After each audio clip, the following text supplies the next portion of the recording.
Bonsoir à tous et merci d'avoir choisi Télé Congo pour vous informer. Tout de suite les titres du journal. À quelques jours du déroulement des épreuves écrites du BEPC, une école privée a vu ses portes être fermées à cause des inscriptions frauduleuses de 44 candidats inscrits à Vinza dans le pool. Une décision du ministre Jean-Luc Moutou après un entretien avec les parents de ces élèves. Les détails à suivre tout à l'heure. 20 artistes peintres venus des deux Congos prennent part depuis le 4 juillet dernier à l'exposition collective des artistes peintres du Congo Tokutana Expo, un brassage culturel qui met en lumière l'esprit créatif de ces artistes, une initiative de l'association Bontou Culture.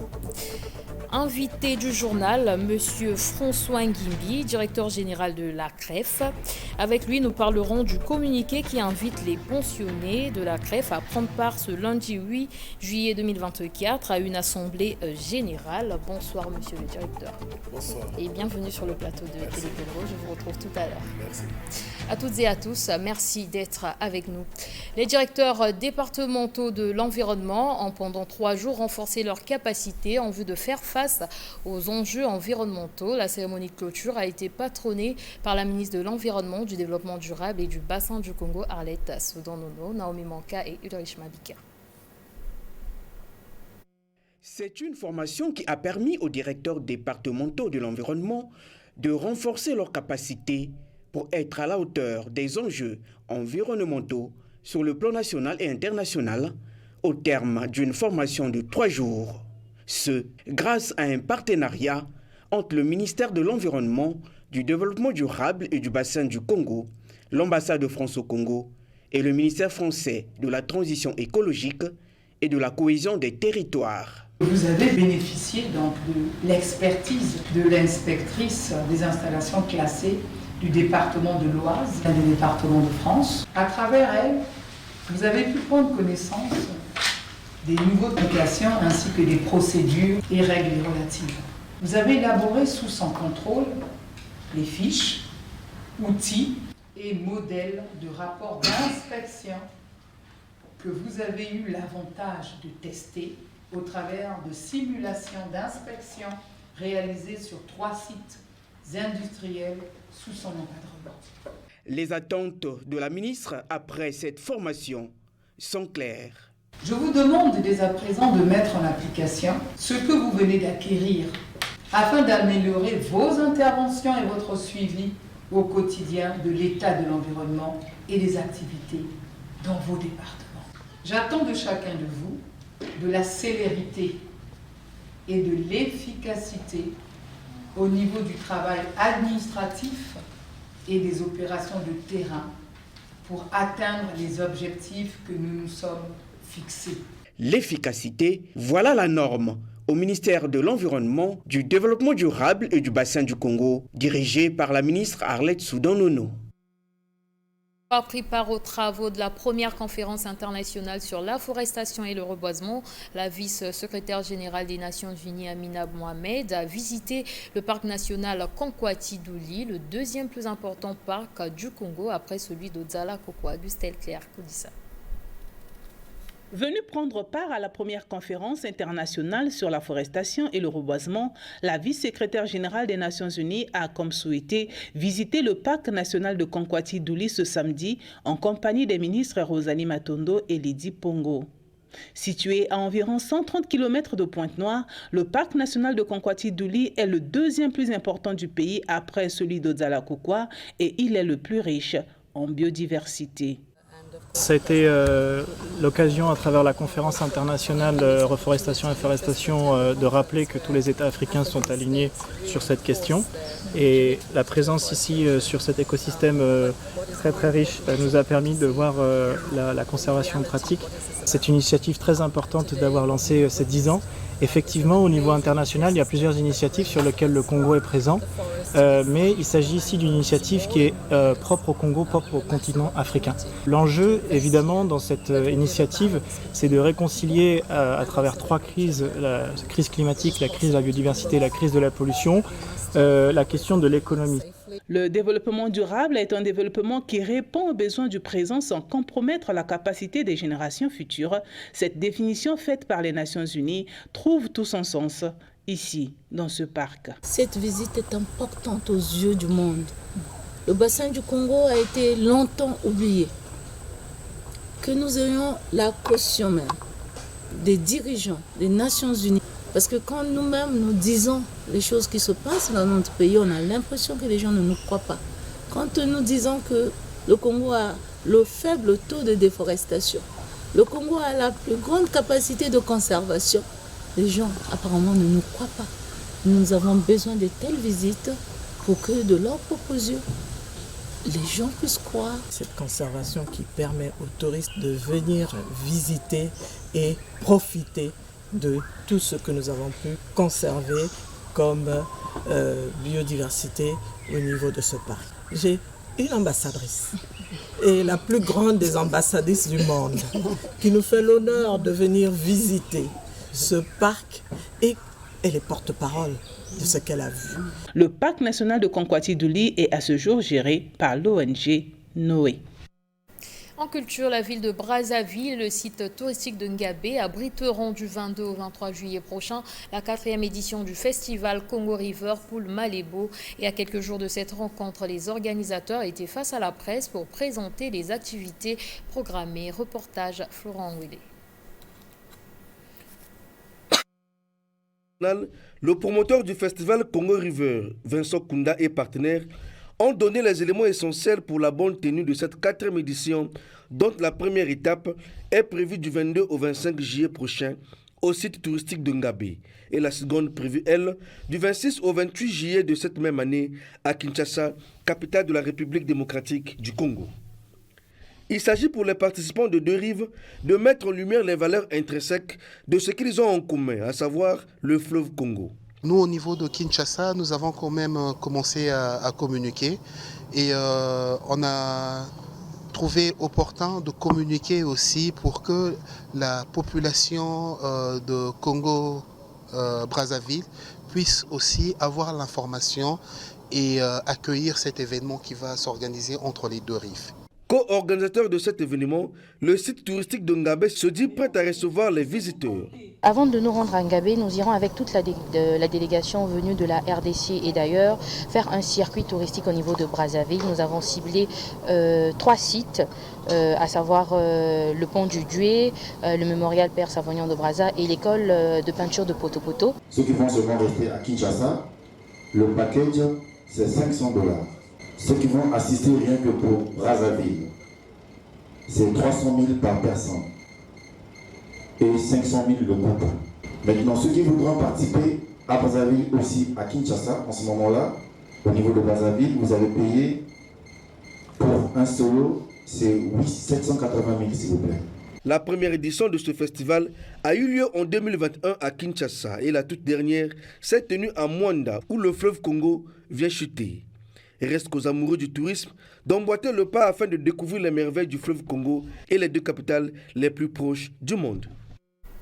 La mairie de Wenze et l'association Bosangani pour l'hygiène et l'assainissement ont répondu présent à l'initiative du gouvernement qui consacre chaque premier samedi du mois journée de salubrité. Hier samedi, ils ont nettoyé les locaux de la mairie de Wenze. Les détails avec Belcharanganongo.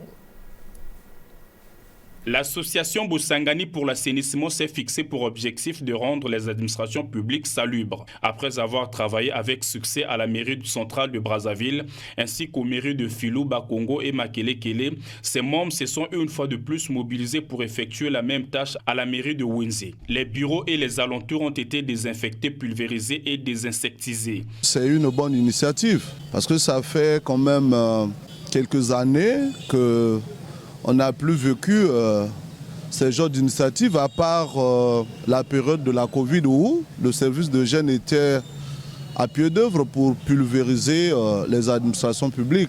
Dans le but de pérenniser cette initiative visant le bien-être de la population, les membres de l'association Bosangani lancent un appel aux partenaires. Beaucoup de gens vont dans la région, chaque jour ils reçoivent des gens, mais on ne connaît pas leur état d'âme. C'est pourquoi nous voulons assainir ces arrondissements. Si on avait un partenaire, on devrait faire plus, même les écoles, même les hôpitaux, même les centres de repos, des vieillards, mais par manque de moyens, vont faire les sociales. Profitant de cette occasion, les membres de l'association Bosangani ont exprimé leur gratitude envers le député maire président du conseil départemental et municipal de Brazzaville, Dieudonné Bansimba, pour son soutien multiforme envers leur association. À Pointe-Noire, précisément à Ngoyo, le premier citoyen de cet arrondissement a lancé le slogan « Action Environnement pour tous » visant à rendre propre cette partie de la ville. Le coup d'envoi de cette opération de salubrité a été donné sur l'avenue Jean-Baptiste Tati-Loutard. Un reportage à Amédée Mesma Massengo. La population du 6e arrondissement de la ville de Pointe-Noire, chef des comités du quartier, blocs et des zones, ainsi que les ONG et autres groupements de cette entité administrative concrétisent désormais leur slogan « Action Environnement pour tous ». Une opération qui tient à cœur l'administrateur maire de Ngoyo, Jeunesse Wilfried Pakabantou, pour l'assainissement des grandes artères et quartiers de l'arrondissement 6 Ngoyo. Nous avons la mission de veiller à l'assainissement de notre arrondissement et pendant cette période de saison sèche, nous avons lancé le slogan « Action Environnement par tous » pour essayer de donner tant soit peu une belle image de notre arrondissement sur le plan assainissement, salubrité et la tranquillité qui va s'en suivre. Si notre environnement est sale, nous sommes tous vulnérables devant les maladies, devant les fléaux, car personne n'est invulnérable devant la maladie. Une opération de salubrité bien accueillie par les citoyens très engagés. Un habitant de cet arrondissement cosmopolite de la ville de Pointe-Noire exprime sa satisfaction. On sent que le maire a la volonté, a la motivation de faire tout ce qui est bien à l'arrondissement 6 de Ngoyo. La preuve est nette qu'il nous a beaucoup aidé sur l'opération de nettoyage des parkings. Action Environnement pour tous se poursuivra dans l'ensemble des quartiers que compte l'arrondissement 6 Ngoyo. Et présent lors de la première conférence internationale sur l'afforestation et le reboisement qui s'est tenue du 2 au 5 juillet dernier à Kintélé, les autochtones du Congo sollicitent qu'ils soient associés dans les grandes rencontres liées à la protection des forêts. Reportage à Jules Dassosakoli. L'organisation de la première conférence internationale sur la forestation et le reboisement, une initiative considérée comme solitaire pour les peuples autochtones du Congo, qui par nature sont des peuples de forêt. La protection de la forêt et le reboisement ont toujours été l'une des préoccupations majeures des peuples autochtones. Pour les peuples autochtones, la forêt c'est l'âme du peuple autochtone. Parce que la forêt c'est l'habitation du peuple autochtone, la forêt c'est la pharmacie du peuple autochtone, la forêt c'est le côté gastronomique du peuple autochtone. La forêt, c'est le côté mystère du peuple autochtone.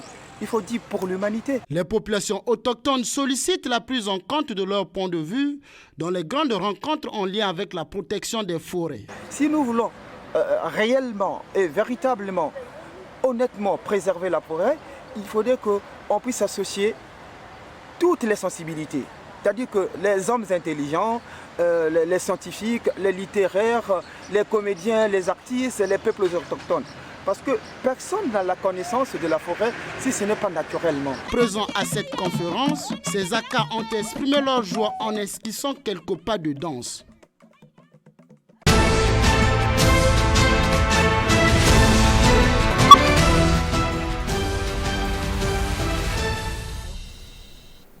Avec moi sur ce plateau, Monsieur François Ngimbi, il est directeur général de la CREF. Et avec lui, nous parlerons du communiqué qui invite les pensionnés de la CREF à prendre part le lundi 8 juillet 2024 à une assemblée générale. Bonsoir, Monsieur le directeur général. Bonsoir.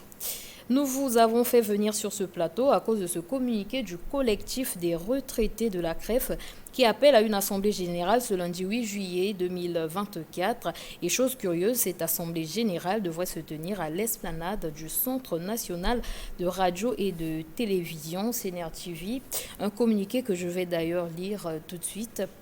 Le collectif des retraités de la CREF invite tous les pensionnés à prendre part à une importante réunion qui se tiendra ce lundi 8 juillet 2024 sur l'esplanade du CNR TV à Kombo Matari pour une communication très importante à 10 heures précises. L'ordre du jour, la situation du paiement des pensions.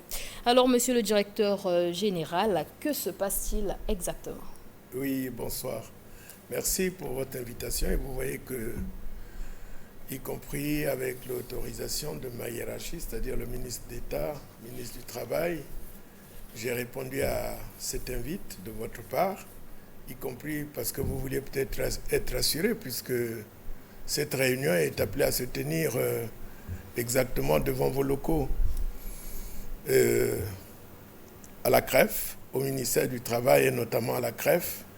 Tous nos partenaires sociaux ont la liberté d'organisation et de réunion. Ces partenaires sociaux sont connus, c'est la Senafara, c'est la FAR, c'est l'UDIR.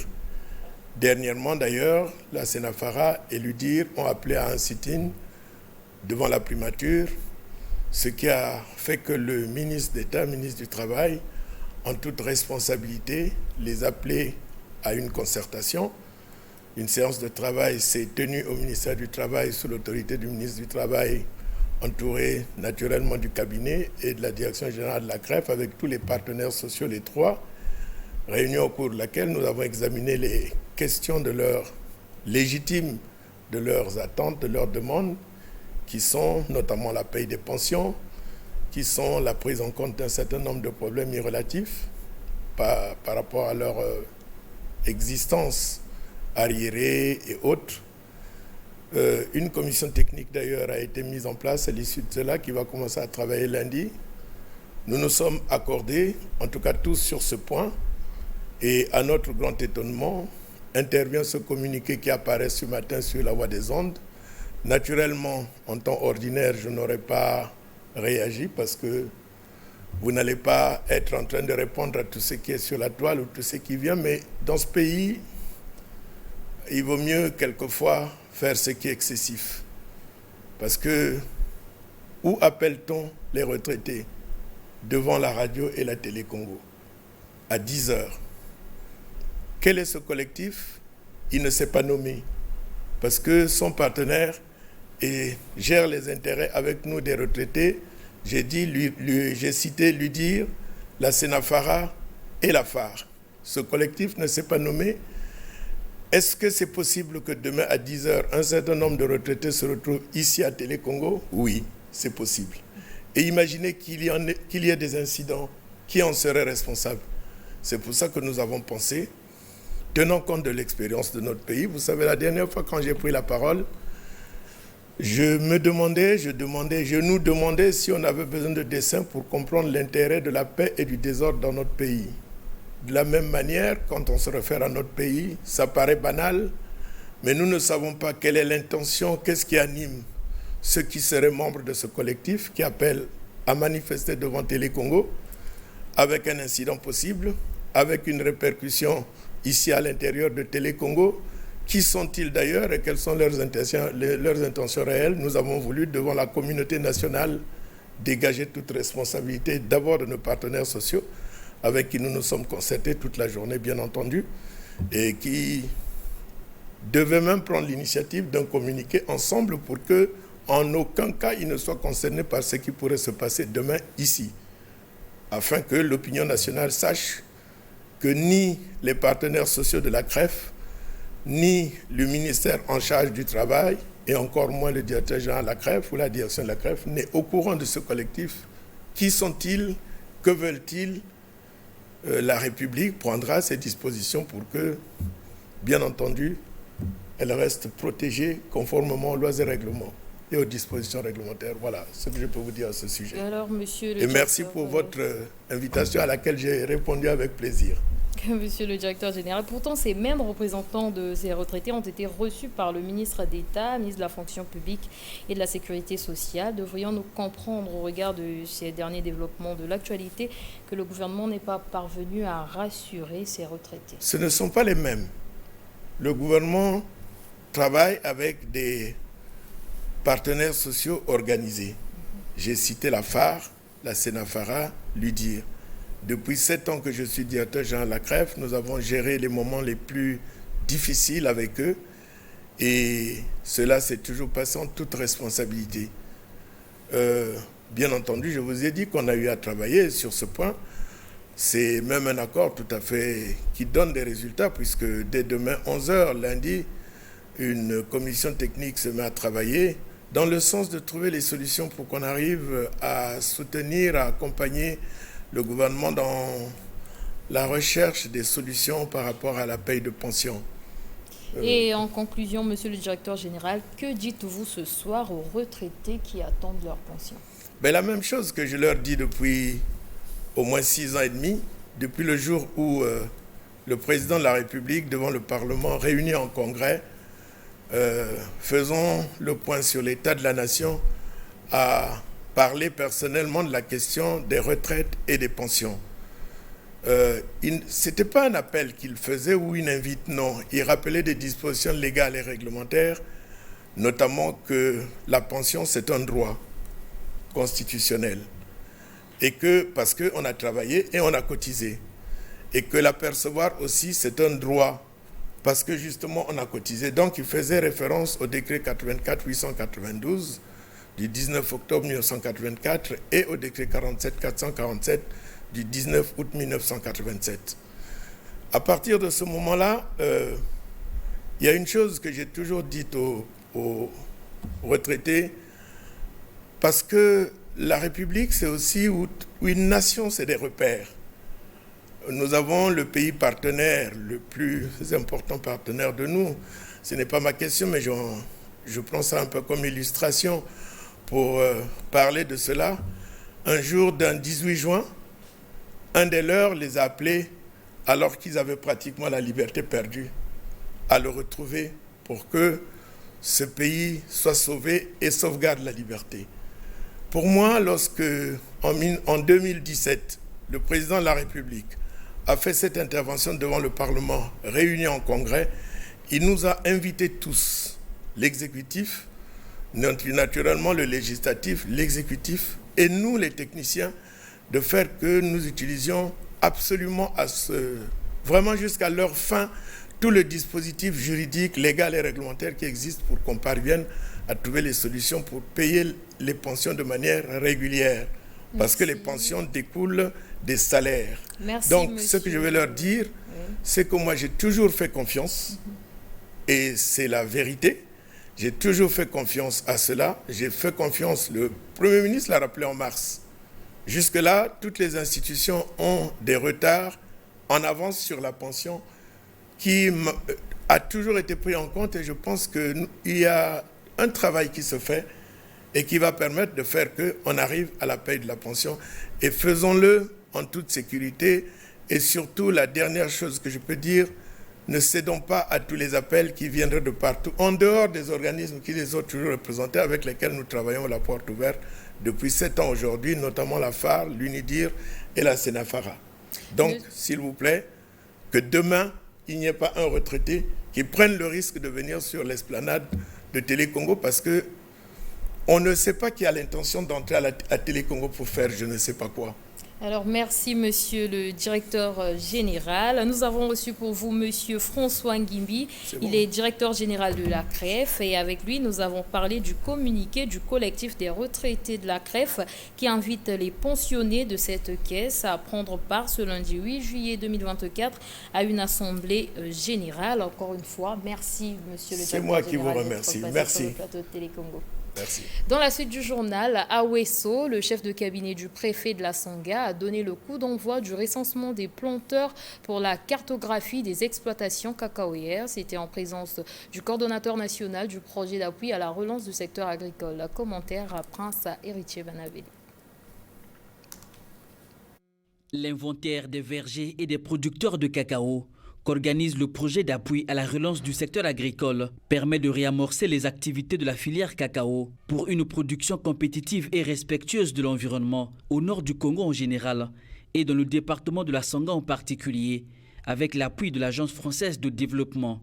Une activité considérée comme créatrice des emplois et des richesses, répondant aux besoins de diversification de l'économie congolaise. C'est une opération recensée, caractérisée et cartographiée. Toutes les plantations seront cartographiées. Une fois le travail du PARSA fini, on pourra alors estimer notre production nationale en cacao, tout en sachant qu'un hectare de cacaoyer peut donner soit 1 tonne de fèves ou encore 1,5 tonnes. S'exécutant sous la coordination du ministère en charge de l'agriculture, le projet d'appui à la relance du secteur agricole bénéficie d'un accompagnement de l'autorité préfectorale de la Songa. Monsieur le préfet du département de la Songa encourage l'ensemble des partenaires techniques et financiers qui contribuent à la conception et à la mise en œuvre des projets dans ce domaine crucial à œuvrer davantage car les potentialités agricoles sont immenses dans notre département. Ce recensement qui va se réaliser dans tous les bassins de production de cacao du Congo aidera les décideurs économiques publics à disposer des données crédibles sur la filière cacao pour la mise en œuvre efficace des politiques nationales de développement de cette filière agricole. Et à Brazzaville, les opérateurs de transfert de fonds exerçant dans l'illégalité sont invités à se conformer. La campagne de redynamisation et de proximité pour la vulgarisation des textes juridiques et réglementaires de l'ARTF a été lancée par le ministère des Finances en collaboration avec le Conseil islamique du Congo. Belcharanganongo nous en dit plus.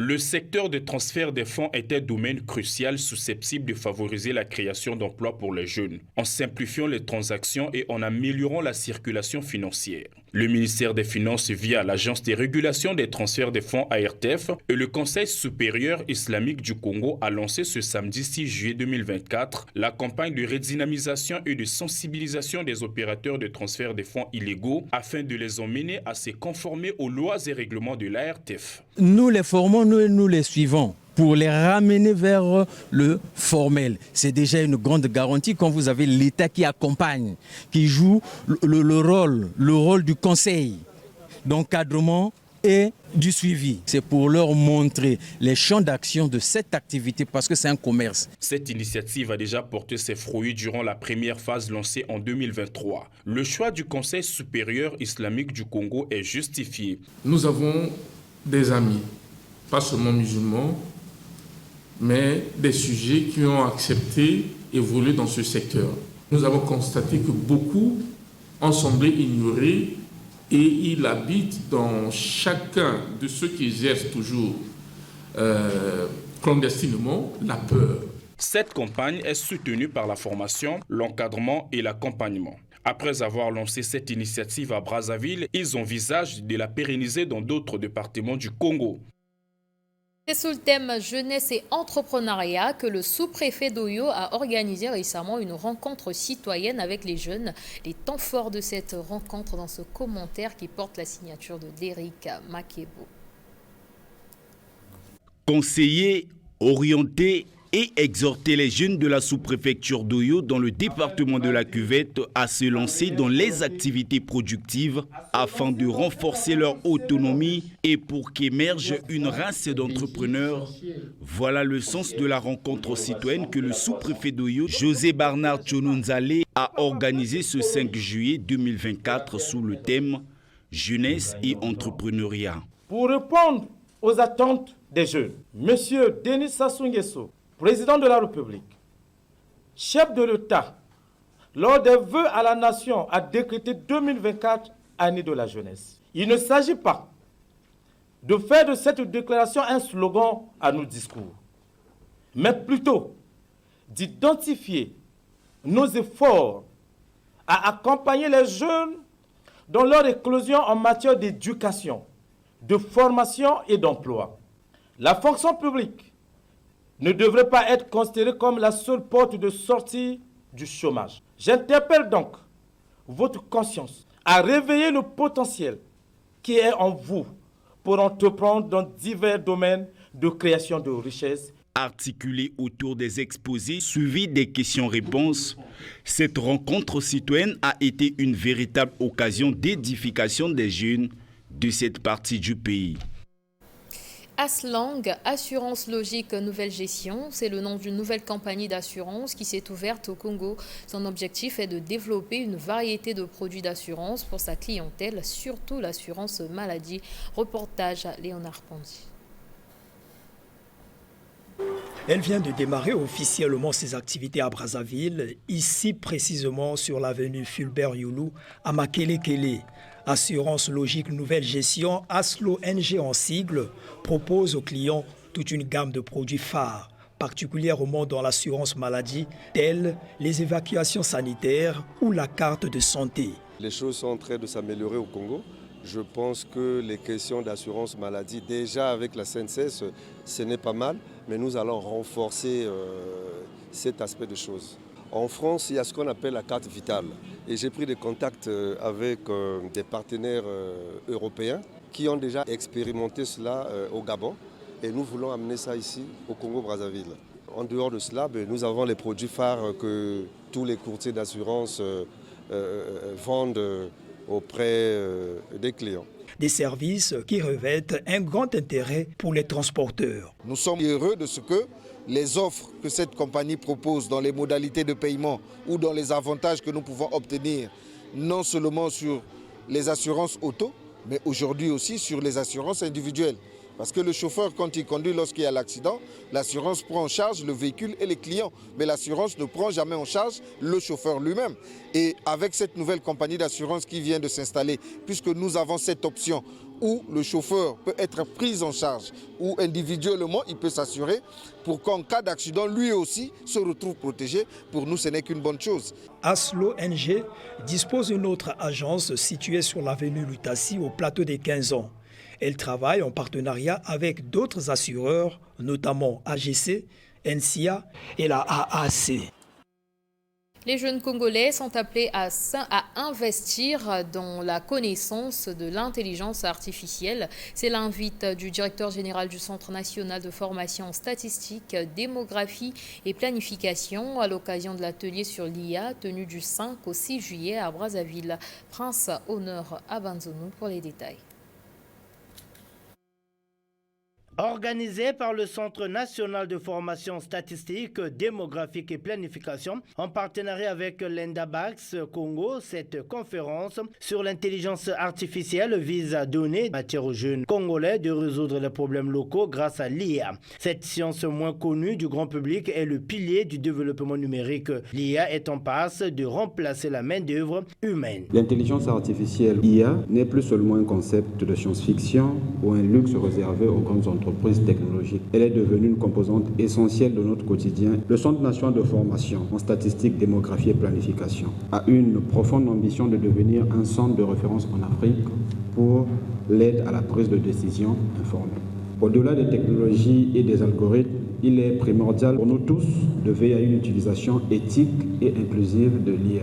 Les experts d'Endabax, disposés à accroître l'intelligence artificielle auprès des jeunes, appellent ceux qui s'intéressent de les contacter. Indaba est de la plus grande communauté africaine qui travaille sur les questions d'intelligence artificielle. Cette année, le Congo a eu sa première édition. Indaba, là, nous avons des présentations qui partent, par exemple, de l'application des mathématiques pour améliorer les intelligences artificielles vers les agricultures intelligentes. Il ne faudrait pas qu'on attende que ce qui se passe ailleurs nous tombe dessus. Cette conférence sur l'IA se veut être pérenne, a laissé entendre le directeur général du Centre national de formation en statistique démographique et planification. Vous ne le savez peut-être pas, le 9 juillet prochain, les candidats affronteront les épreuves écrites du brevet d'études du premier cycle. Et à Vinza, dans le pool, 44 candidats ont été interpellés par la Commission nationale contre la fraude et la police. Après l'échange avec les parents de ces candidats, le ministre Jean-Luc Moutou a décidé de la fermeture immédiate de l'école privée à l'origine de ces inscriptions frauduleuses. Le point avec Jean Bataladio. Une batterie de félicitations à la commission de lutte contre la fraude, mais aussi à la police. Ils sont 44 candidats au BEPC inscrits frauduleusement au centre de Vinza dans le département du Poul par une école privée moyennant 40 voire 70 000 francs CFA. Un des membres de la chaîne, entre les mains de la police, explique son rôle. C'était ma première fois de faire ce que je voulais aller faire. Je loue. Maintenant, j'avais une dette, un mois, 17 000. Je n'avais pas l'argent qui pouvait me permettre de payer la maison, le loyer. Il faut que je fasse seulement la maçonnerie. Je ne devais pas composer pour tout le monde. Moi, c'était juste pour une personne. Ça me fait vraiment mal parce que c'est pas bien. Ça gâche aussi mon avenir. Jean-Luc Montou, comme le président des parents d'élèves, a pointé la naïveté et la complicité des parents ayant parfois signé des décharges. Des parents qui saluent la clémence du ministre. Ça me fait frustrer parce que je ne savais pas que l'enfant devait aller au village. Ça m'étonne. On nous a taxé de donner 40 000. On a fait un effort de verser 40 000. C'est l'école Saint-Paul Sartre. Oui, j'étais inquiet, mais vraiment, comme c'était la veille, on était content seulement de verser de l'argent. Le ministre, c'est un parent d'élève. J'ai été ravi de cette décision parce que perdre 3 années de sanctions, ça ne devait pas nous arranger avec l'âge de l'enfant. Nous le remercions vraiment.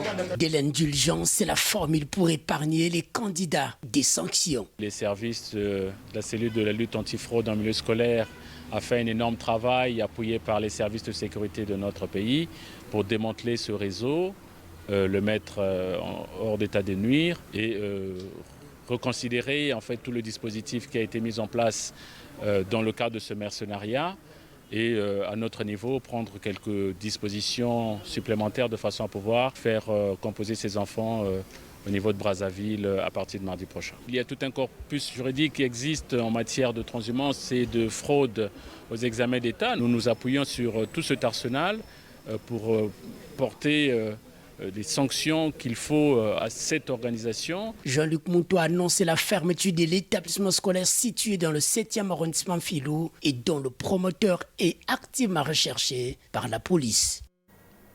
À présent, rendons-nous à Pointe-Noire où l'administrateur maire du 1er arrondissement Emery Patrice Lumumba poursuit l'opération de déguerpissement de l'occupation anarchique du domaine public réservé aux écoles publiques de son entité administrative. Une manière pour Mesley Pino Kiaziabou de lutter contre l'incivisme observé dans ces écoles. Corinne Kwaewe. Sous l'orientation de la municipalité de Pointe-Noire, il a été question pour l'administrateur maire de Lumumba, Mesley Pino Kiaziabou, de mettre l'ordre sur le phénomène de l'occupation anarchique du domaine public ou de la spoliation de l'espace public qui ne cesse de gangréner au niveau de son entité administrative. Les cas palpables des écoles publiques Jean-Félix Tikaya primaire et le CEG 5 février 1979. Ceci suite à un vol perpétré par les inciviques qui ont emporté des tôles alu et du matériel didactique du CEG 5 février. Ce forfait a été la goutte d'eau qui a fait déborder le vase.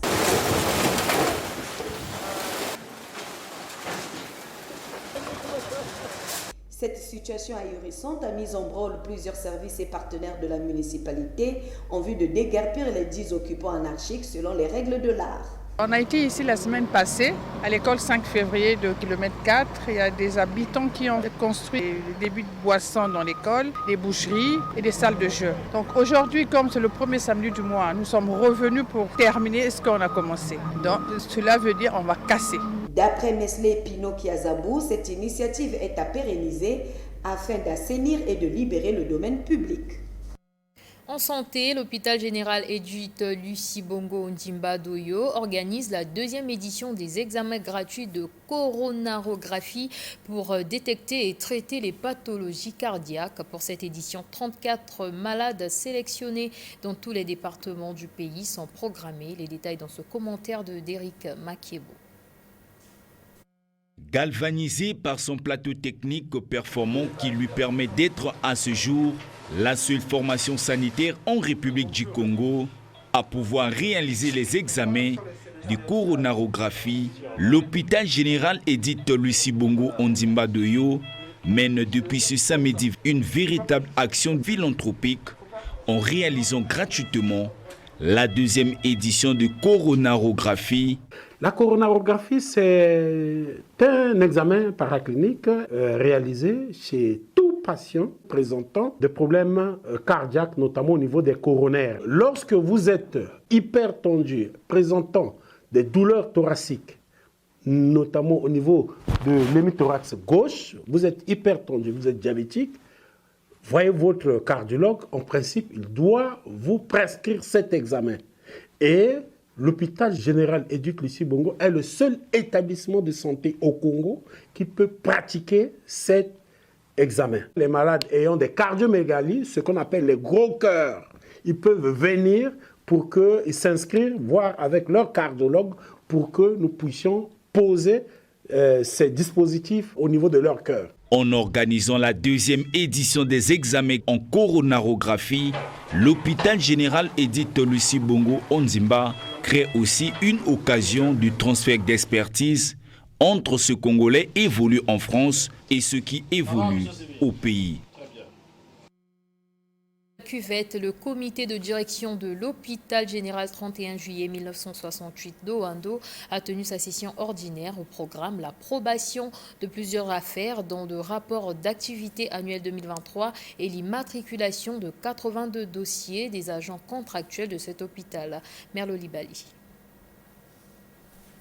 Les administrateurs de l'hôpital général 31 juillet 1968 d'Oando se sont prononcés pour la réhabilitation des bâtiments de cet hôpital et l'acquisition des nouveaux équipements. Des travaux et achats qui ont conduit les membres de ce comité de direction à revoir à la hausse le budget programme exercice 2024 de cet établissement sanitaire. Les documents stratégiques de gestion ci-après vont être examinés et approuvés, à savoir le rapport annuel d'activité 2023, le plan de travail annuel et budgétisé 2024, le budget programme 2024. Autres documents approuvés, le plan d'activité annuel 2023 et le plan de travail budgétisé annuel 2024. Le préfet de la Cuvette qui a pris part à cette réunion s'est félicité de ces conclusions. Vous vous êtes mis sérieusement à exploiter les documents qui vous ont été soumis. Vous nous aviez apporté de la matière. Nous autres qui gérons, qui assistons de manière régulière l'administration de l'hôpital 31 juillet. Merci pour toute l'ardeur, toute l'assiduité et toute la compétence que vous nous avez apportée.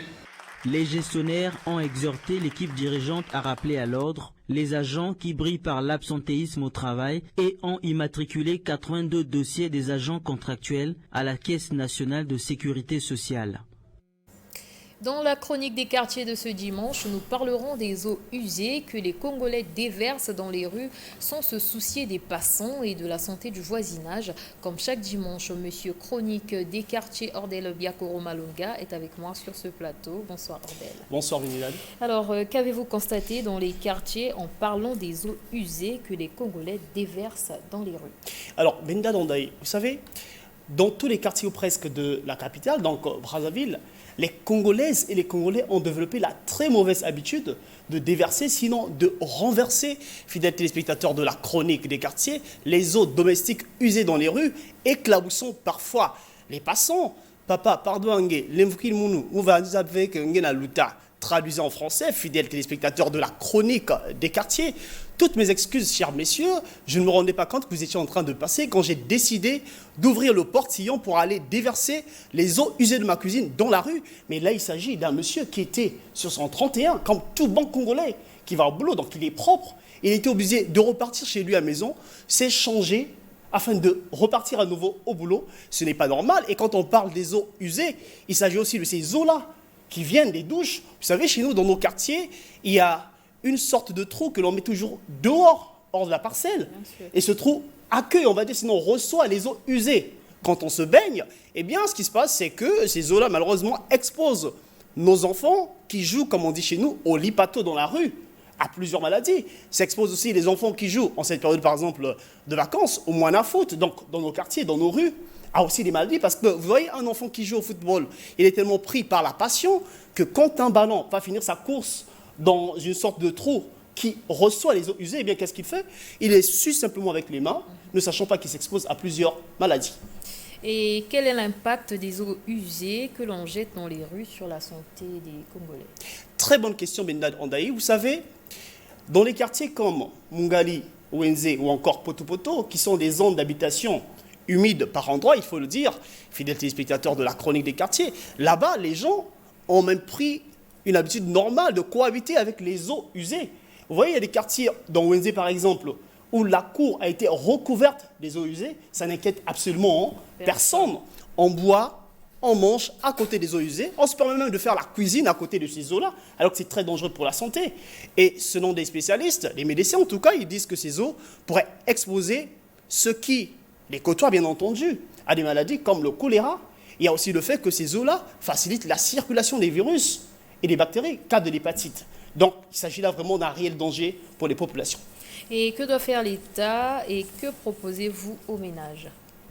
Vous savez, Binda Dondaï, il y a une époque dans notre pays, on voyait le service d'hygiène, ce qu'on appelle par le centre d'hygiène et de la promotion de la santé, aller de parcelle en parcelle dans nos quartiers pour aller se rassurer que les latrines et les douches sont propres, pour se rassurer que vous tenez bien ce qu'on appelle par les poubelles au bon endroit.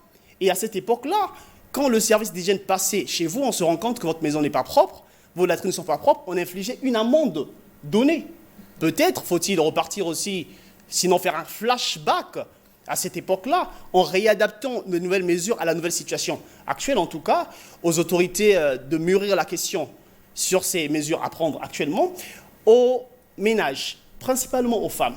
Vous qui avez l'habitude de faire la cuisine, de faire la vaisselle, ce que nous demandons, c'est qu'il faut faire comme nos grands-mères à l'époque. Qu'est-ce qu'elles faisaient à l'époque? On creusait toujours un petit trou derrière la maison, en tout cas dans le couloir, et ce trou permettait de déverser les eaux usées, les eaux domestiques en tout cas. Et pour ce qui concerne les douches, eh bien, qu'est-ce qu'on faisait? On creusait un trou dans la parcelle et non hors de la parcelle. Et ce trou permettait justement de recevoir toutes les eaux usées, et ça évitait que tout le monde soit exposé à des maladies. Et dans l'intérêt de tous, il faut en tout cas prendre des mesures. En tout cas, chères femmes, prenez bonne note des astuces données par Monsieur Chronique des Quartiers. Merci Ordel. Merci. C'était la Chronique des Quartiers avec Monsieur Chronique des Quartiers Ordel Biakoro Malonga. Nous avons parlé des eaux usées que les Congolais déversent dans les rues et leur impact sur la santé.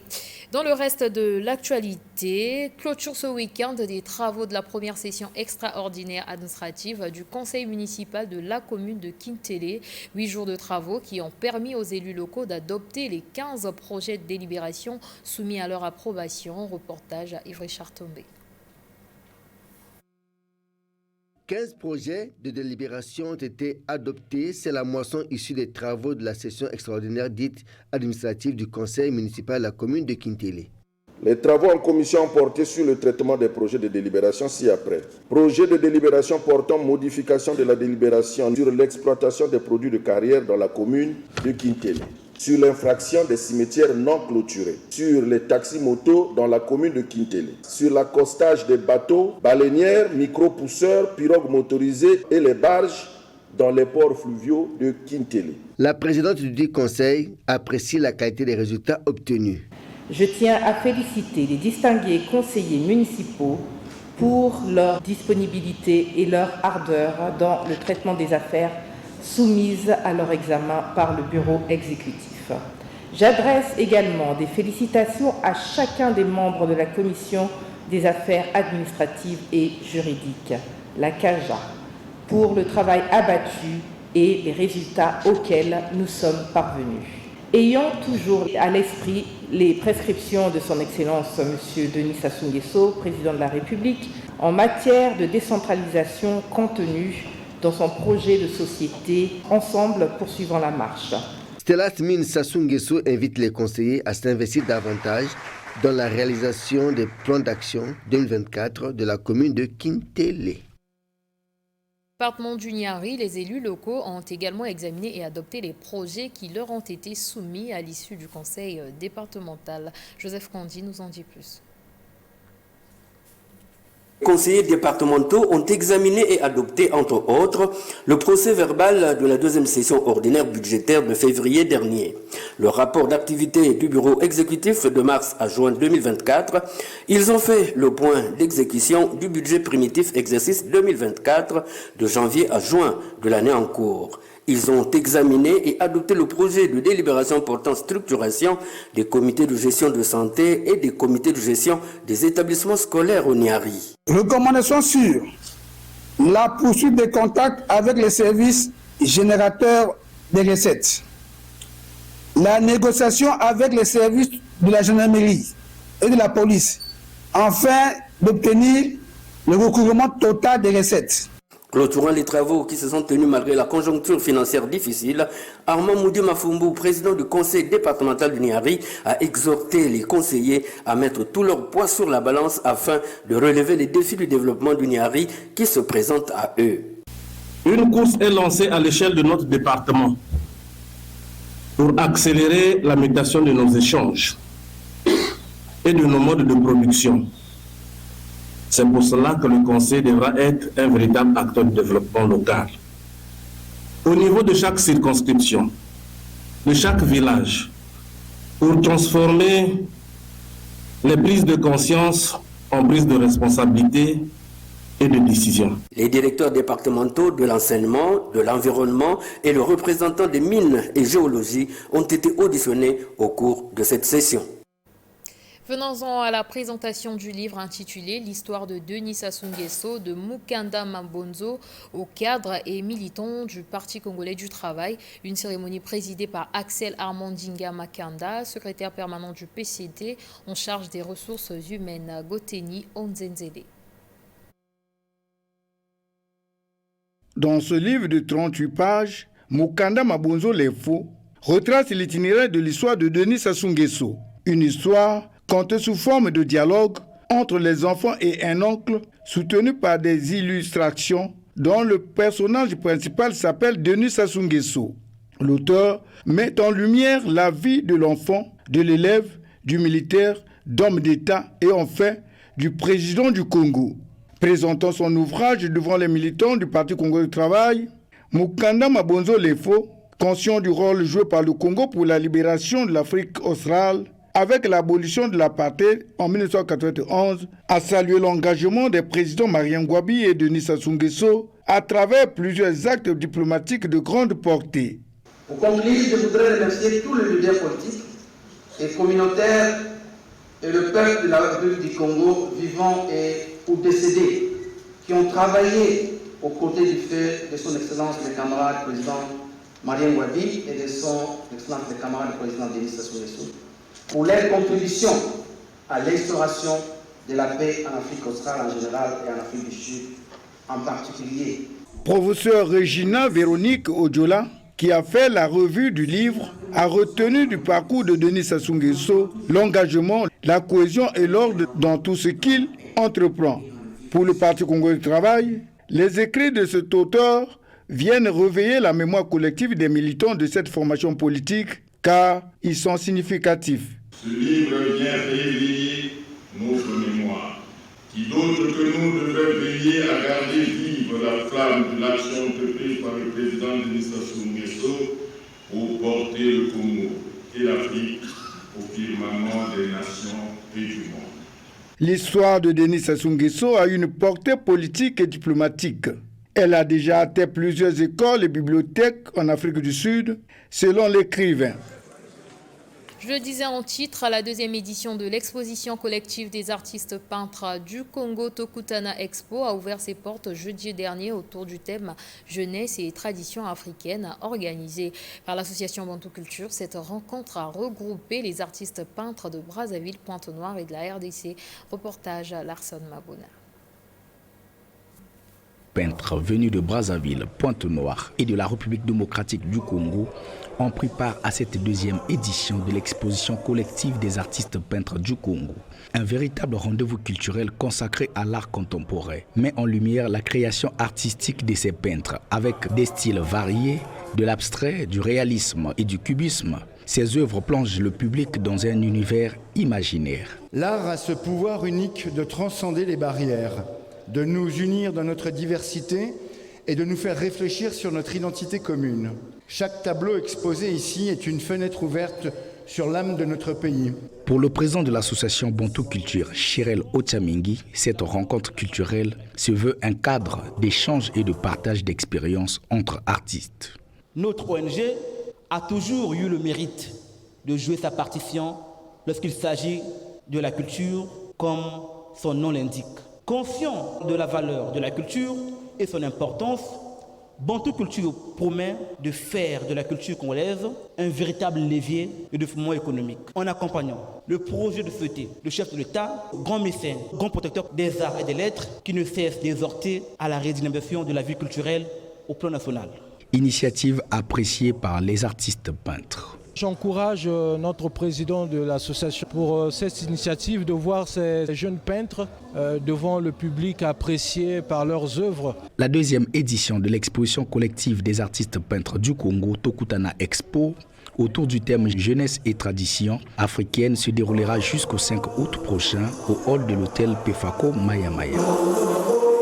Après une semaine marquée par la conférence internationale sur l'afforestation et le reboisement, notre chroniqueur Etcheverry Jazz a feuilleté le livre « L'Afrique, enjeux de la planète, les défis du développement durable » et en fait une lecture avec l'actualité. Bonsoir Etcheverry Jazz. Bonsoir Beneda. Alors très rapidement, en un mot, que dire de ce livre et quelle lecture en faites-vous au regard de la SIAR?